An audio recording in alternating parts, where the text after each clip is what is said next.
Hello and welcome back to our Oklahoman studio for another edition of Thunder Insider presented by Integris Health. I'm Kelly Kroll, your host, and with me in studio today, Brian Davis, Grant Long, and your third season of the Thunder broadcast. And now we've seen more and more games, and we've seen more and more of this team starting to mesh together, starting to come around here. Last half dozen games, Kelly, the offense has been rolling, higher shooting percentage, scoring a little bit better, but I want to talk for just a moment about the defense because that's where the difference is. Houston winds up scoring under 100 points. That's key. And Grant, when you take a look at what the Thunder has been doing at crunch time, last three quarters of the third and the last 3 minutes of the third and fourth quarters, the other guy is shooting in the low to middle 30s by percentage. And here we are early in the season, and most of the time you have a basketball team where the defense is ahead of the offense, but this time for the Thunder, the offense is percolating just a little bit more. So nice to see the defense coming around. But for me, I want to talk about the bench play. These guys have really played well over the last two games, and Alfred Scott Brooks,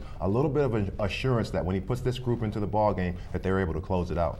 Of course, it helps that the depth of the roster has gotten just a little deeper after missing nearly 8 weeks of basketball due to injury. Nick Collison returned to action for the Thunder, and the addition of Collison's blue-collar style of play provided a nice spark to the Thunder's lineup. Matt Pinto has the story. The background, you heard a smattering of applause, and now it will swell to a roar. With that, Nick Collison returned to action for the first time this season after being slowed by a knee injury, and Nick wasted little time sliding back into his role. Collison draws the charge. Nick at night is back. He's back. He's back. He's definitely back. He's always in the right spot. He prevents scores from even taking place. I feel pretty good. My conditioning's good. Just trying to get more strength in my legs and get my basketball legs underneath me. Nick's impact on a game often can't be measured on the stat sheet, but his blue-collar play helps set the tone for the team. Having Nick back is great because he's a guy who provides a lot of things that we need defensively, and his energy and just his spirit. He's a defensive player that is smart, that understands schemes. He's toughness. He knows the league. Westbrook into the low post. Collison. He's a winner. He makes winning basketball plays, and they're not always for scores. They're always either preventing a score or helping us score. And he sets great screens, and guys love when Nick is out there. You heard Coach mention Nick Collison's toughness, and two people who know firsthand what it takes to grind it out in that power forward position are Grant Long and Malik Rose. Malik recently sat down with Grant and discussed the effect Nick has on this Thunder team. Nick Collison brings, that toughness that from dirty the work material. exactly Yeah. Stuff that doesn't really show up in the stat sheet. Taking charges, boxing a guy out. You may not get the rebound, but the best rebounder on the other team didn't get a chance to get the rebound. Sacrificing your body to set picks and get people open. Doing little things like that from the power forward position is what really sets a team apart.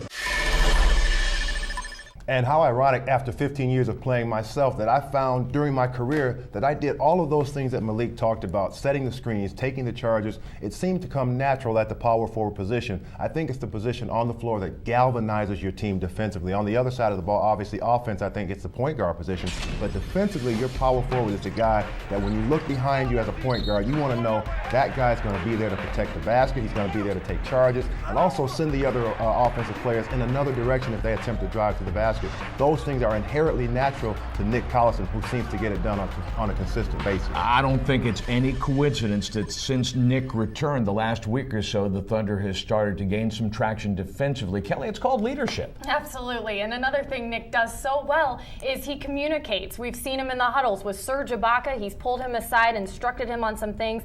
And Serge has really taken that coaching and worked hard on the development of his offensive game. And we're starting to see that pay off. The latest, a 22-point, 11-board performance against Utah. Grant talks all the time about Serge having never met a shot he didn't like, but one of the things he has worked so hard, I think of his tremendous increase at the free throw line and percentage from the low 60s to the middle 80s. But Grant, also his shooting range in the run of play, he's able now to step out and reliably knock down that 15-footer. Well, I think a lot of things young players struggle with is the fact that they don't know what to do when they're left alone. A lot of guys will go underneath the basket and hide, but Serge has found out that if he gets to that open area to receive a pass, pass. Again, we talked about him having a lot of confidence to knock down shots. When he gets to that open area, he's taking those shots and he's finding where he can get shots in this offense. And Kelly, since he replaced Jeff Green in the starting lineup, Jeff down with the sprained ankle, he is averaging 4 blocks a game. That would be the lead in the NBA. It's incredible. Another guy who stepped up, I think we have to talk about, and I'm sure we're all excited and very happy for him. DJ White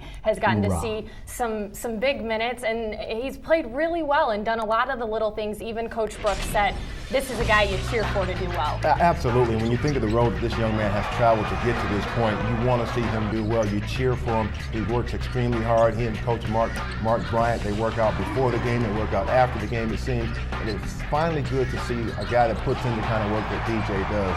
Finally get out on the floor in some meaningful minutes and make some things happen. When you're stuck in a traffic jam, all you can do is continue to work hard and wait for your opportunity. And one of the things that I love, DJ and I talked early in the season, and he said, you know, one thing I've learned through all the adversity that I've faced, only the strong survive. Only the strong and only the positive. DJ, a very positive player, and it's paying off for him. Coming up on Thunder Insider. I feel like I should give my support back, donate what I can to a lot of kids that look up to this team. I'm very excited to be doing this, man, and hopefully I get to see more and more kids at more games.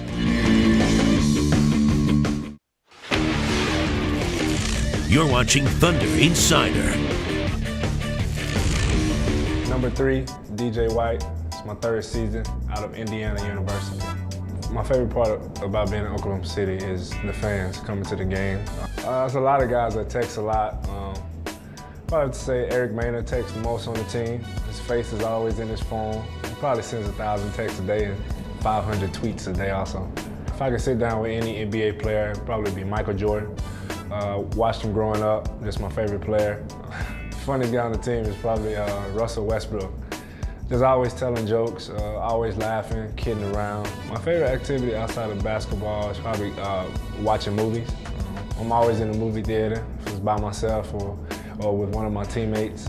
Love to see the latest movies that comes out. I'm DJ White, and that's me off the court.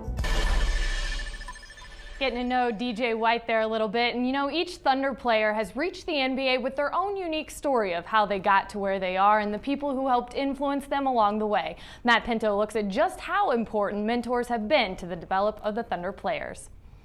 Do you have a mentor or two that you would pinpoint for us that have influenced you? Yes, definitely. My high school coach, Scott Parra, who coached me for 3 years in high school. You know, my freshman year in high school, he pushed me. You know, he pushed me to get in shape, to become a better player, to always want to work hard, and that's got me to this point now. I'll probably say my mom and my dad.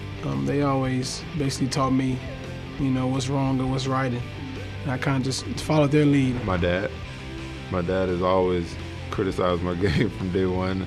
It's rare that, you know, there's a good thing that comes out of, you know, his mouth about my game. But it's helpful. It's helpful, and, you know, I love every part of it. It's been doing since I've been young. It helps me get better, and it helps me learn. I have a lot of them. LeBron James has been a mentor to me since I got into the NBA. My godfather has been a mentor to me ever since I was young.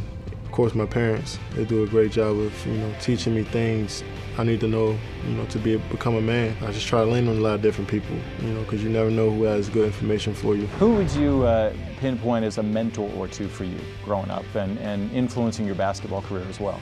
I think my parents. You know, to this day, you know, if my parents are watching this, they still don't know what a 2-3 zone is or how to dribble a basketball or shoot a basketball correctly or anything like that. But I think the skills they taught me off the court in real life really kind of translated on the court.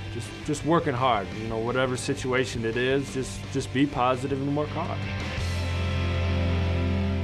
Chris Silva now joins us with more. Chris, DJ White is another player who had a strong influence back in high school. Yeah, he does. DJ said that his high school coach, Tad Fitzgerald, who actually coached at the college level for 15 years, has been a huge mentor for him and has pushed him, you know, in a way that no one else really has.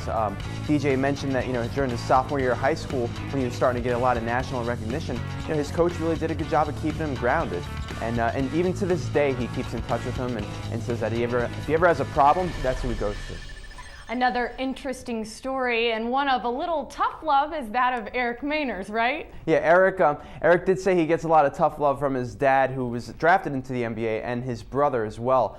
He said that they keep it real with him. especially after his freshman year of college at Virginia Commonwealth University when he was struggling. They really got on him. They rode him hard, and they said, hey, if you want to reach the goals that you've set for yourself, you're really going to need to dedicate yourself more to your craft. They've all had a lot of good influences, obviously. Chris, thanks a lot. We appreciate it. We had a teaching moment on Monday night in Utah. 12.5 seconds remaining in the fourth quarter. Side out to Oklahoma City. Andre Kirilenko of the Jazz bowls over the Thunder's Kevin Durant. Pablo Sefolosha, though, hasn't put the ball in play yet. By rule, that should be 2 shots for Durant and possession to Oklahoma City. Well, visually speaking, I think the official that made the call saw the foul occurred, then he checked to see if the ball had been inbounded, and it had been, so he had to make that call based off of what he saw. Bottom line is they're human too. They missed the call. They had to call it as if the ball were in play, so that was 2 shots for Durant and possession to Utah. Kind of an uneasy moment in a very tight basketball game, but in the end it works out for the Thunder. They go on to the victory. Absolutely. Not a job I would want, those referees. No. They've got a tough one. But the NBA guys now, their gig's pretty great, and one of the great opportunities Thunder players have is giving kids the chance to see live NBA action. It's a part of the Thunder's Tickets for Kids program, and this past week, those kids got a chance to meet the players who made them their guest at a Thunder game. It was fun, man. It's fun. I'm glad they got the opportunity to come. It's called Tickets for Kids. What's up? How you doing? Players actually buy blocks of tickets throughout the entire season, and those tickets go to kids groups who really wouldn't otherwise probably be able to afford to come to a Thunder game. Have a good. Y'all enjoy the game? So I didn't go to an NBA game until I was 21 years old. I was around 12. Probably 8 years old. You know, I always wanted to, but I grew up in a state where it wasn't NBA, any professional teams. I was all the way up in the nosebleeds, and after the game was over, I went straight home. It's just amazing, you know, the kids that do get the opportunity, you know, to come out here and be a part of the games. And, you know, we look forward to trying to help the other kids that hasn't had the opportunity to get here yet. Hope y'all have fun. This is a great opportunity for them to see, you know, something that's probably a dream to them to become a professional basketball player. So this is a wonderful opportunity, and they are so excited to be here. Appreciate y'all coming out. I'm very excited to be doing this, man, and hopefully I get to see more and more kids at more games. Thank you. There we go. It's great just to be able to get back to the community and be able to have people that, you know, normally wouldn't be able to go to the games go and support us. It feels good to see these kids after the game, and, you know, glad to know they're Thunder fans.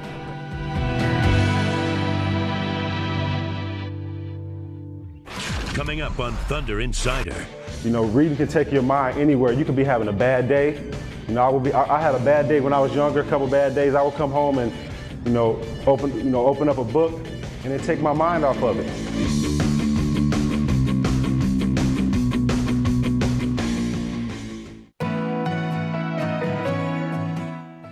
Our kids are thrilled to be able to have this opportunity. Some of them don't have books of their own at home, and so for them to be able to get one that they get to keep forever is so exciting. Hola, ¿cómo estás? Bien, ¿cómo te llamas? We're at Heronville Elementary, predominantly Hispanic school. English is second language for most of our children. Hola.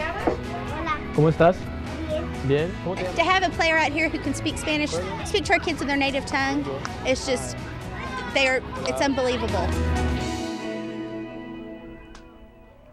Serge was one of 2 Thunder players in the community helping to promote reading. Morris Peterson, the other one, was at Summit Middle School in Edmond to help motivate students who struggle with reading by sharing his personal story. Hey, how you guys doing today? This was a really unique opportunity to get out and encourage some middle school readers. Reading is very important. Everywhere you look,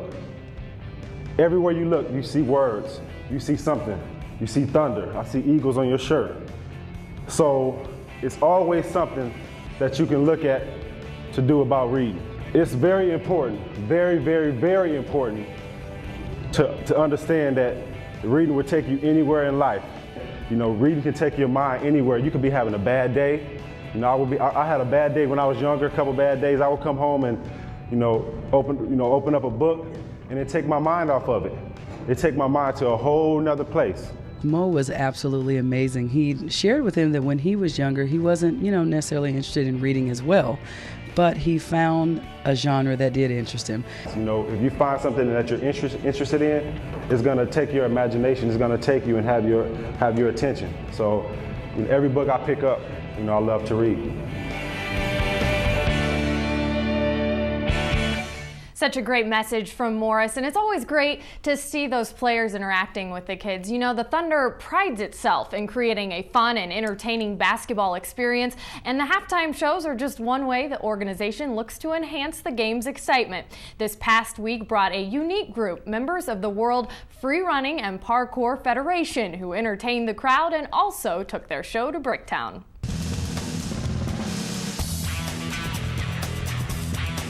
The exact definition of parkour is getting from point A to point B the most efficient way possible. We just try to be as creative and innovative with our bodies as we can. I train like 4 to 6 hours almost every day. I train constantly. It's just like any athlete, like the basketball athletes. They train every day, doing drills, doing push-ups, weight training. We do the same things. We do drills. We do repetition, doing things repetitively, so we know we're going to land. We know where we're at in the air. All this body awareness. We definitely have fear. We don't do anything that we don't think we can do, unless it's like on video. And we practice in open gyms at gymnast centers, during open gyms like that. That's where we train. We train outside. We learn drills, foot placement. There's so many things to take into consideration. I went online, YouTube, saw some videos of free runners, and I looked at that and I was like, oh my God, I want to do that. My whole family thinks I'm pretty crazy. I mean, sometimes you don't know whether they like it or not, but they grew to like it. The moms are always usually at first, they're like, what, are you out of your mind? But you know, when they figure out, you know, that this is who you are, this is what you love to do, they start supporting it. Coming up on Thunder Insider. Want some of this? Beg for it, please. I see you.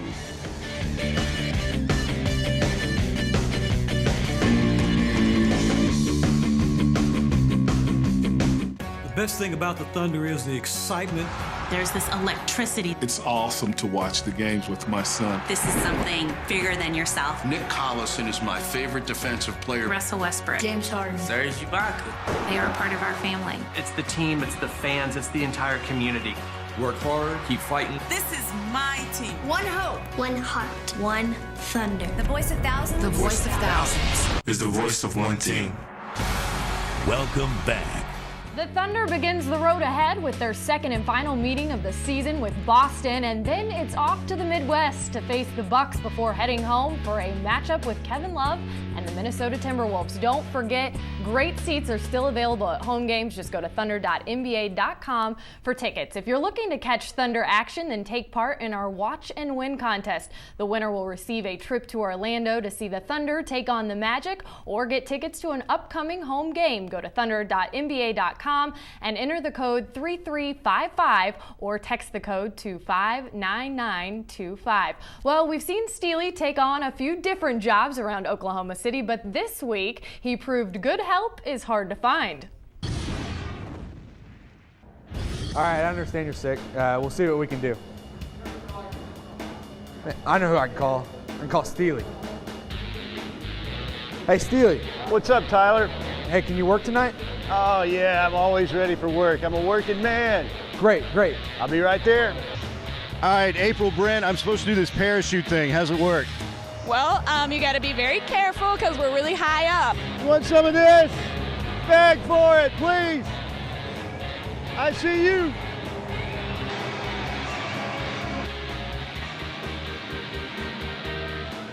It's a foul. It's got to be a foul. Hello. I'm up here working. Yeah, you need me on the spotlight now? Like right now? All right. What's it take to be a good spotlight operator? Give me some hints here. You got to have a good eye, you know, you got to have a good feel for the crowd, where all the action is. Find Jim Miller.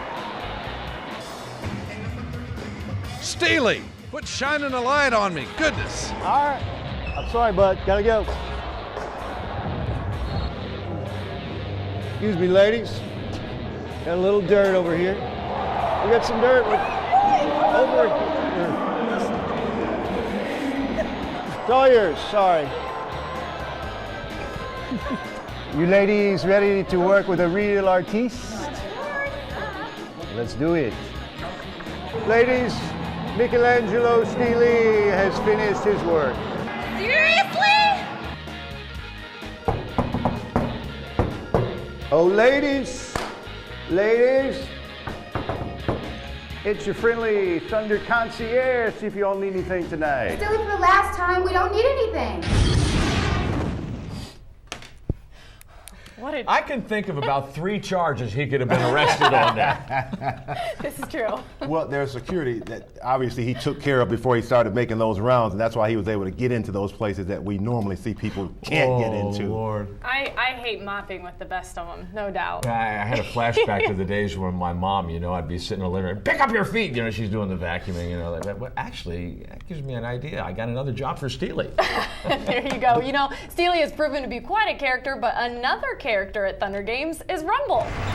Through the course of the game, we see countless great shots, but the shot of the week honor, of course, goes to Rumble right there with his no-look shot from half court, then steals a kiss for his victory celebration. He called back for it. Hey, you played so long. How hard is that? That's got to be ridiculously hard. It's tough enough making it facing the basket. He does it with his back to the basket. Hey, give him a lot of credit. Not to mention the entire costume. I don't think you can see through that very well. The heat, and I'll bet that thing probably smells just a little bit too. I don't even want to know. Don't want to know. Thanks a lot, guys. Thanks for joining us once again here at the Oklahoman studio for another edition of Thunder Insider presented by Integris Health. We'll see you again next week. Have a good one.